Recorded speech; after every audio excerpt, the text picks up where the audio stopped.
रामपुर कस्बे की एक छोटी सी गली में भूरी चाची का घर था। 70 वर्षीय भूरी चाची अकेली रहती थीं। उनके एकमात्र बेटे ने शहर में नौकरी मिलने के बाद उन्हें भी साथ चलने को कहा था, लेकिन भूरी चाची ने मना कर दिया।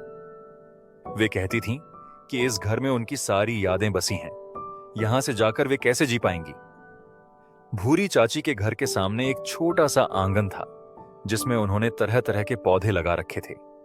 सुबह शाम वे अपने पौधों को पानी देती और उनसे बातें करती। मोहल्ले के बच्चे उनके आंगन में खेलने आते और वे उन्हें कहानियां सुनाती। एक दिन उनके आंगन में एक नन्हा सा कबूतर घायल अवस्था में गिर पड़ा। भूरी चाची ने उसे बड़े प्यार से उठाया और अपने घर ले गईं। उन्होंने कबूतर के घाव पर मरहम लगाया और उसे दाना पानी दिया। धीरे धीरे कबूतर ठीक होने लगा।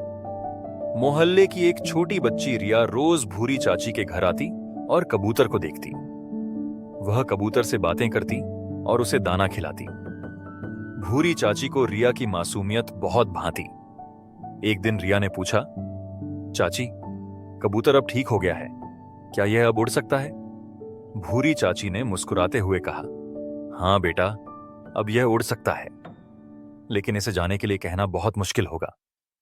रिया ने समझदारी से कहा, चाची, हमें इसे जाने देना चाहिए।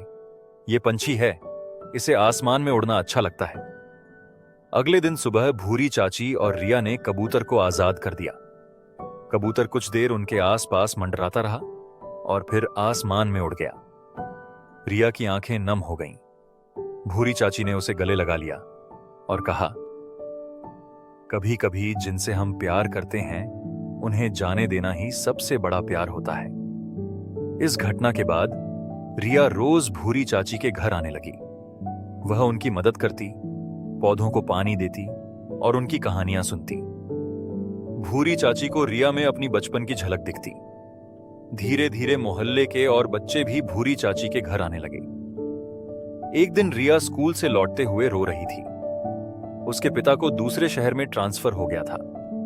भूरी चाची ने उसे समझाया, बेटा, जैसे हमने कबूतर को जाने दिया था, वैसे ही कभी कभी हमें अपनों से दूर भी जाना पड़ता है। लेकिन याद रखो, प्यार कभी दूरी से कम नहीं होता। रिया के जाने के बाद भूरी चाची अकेली तो थीं, लेकिन उदास नहीं थीं। उन्होंने अपने घर में एक छोटी सी लाइब्रेरी बना ली। मोहल्ले के बच्चे वहां पढ़ने आते। भूरी चाची उन्हें पढ़ना सिखाती और कहानियां सुनाती। कुछ महीनों बाद रिया की एक चिट्ठी आई। उसने लिखा था कि नए शहर में उसने भी एक छोटी सी लाइब्रेरी शुरू की है, जहां वह बच्चों को कहानियां सुनाती है। भूरी चाची की आंखें खुशी से भर आईं। आज भूरी चाची की लाइब्रेरी मोहल्ले का सबसे खास स्थान है। यहां बच्चे सिर्फ किताबें ही नहीं पढ़ते, बल्कि जीवन के महत्वपूर्ण पाठ भी सीखते हैं। भूरी चाची कहती हैं, जीवन में कभी कुछ खोता है तो कुछ नया मिलता है, बस दिल खुला रखना चाहिए।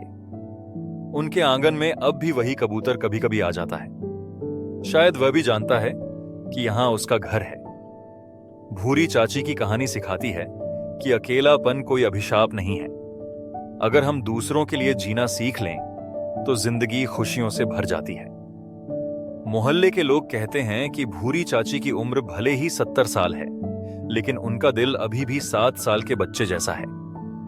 उनकी मुस्कान में वही मासूमियत है जो एक बच्चे की होती है।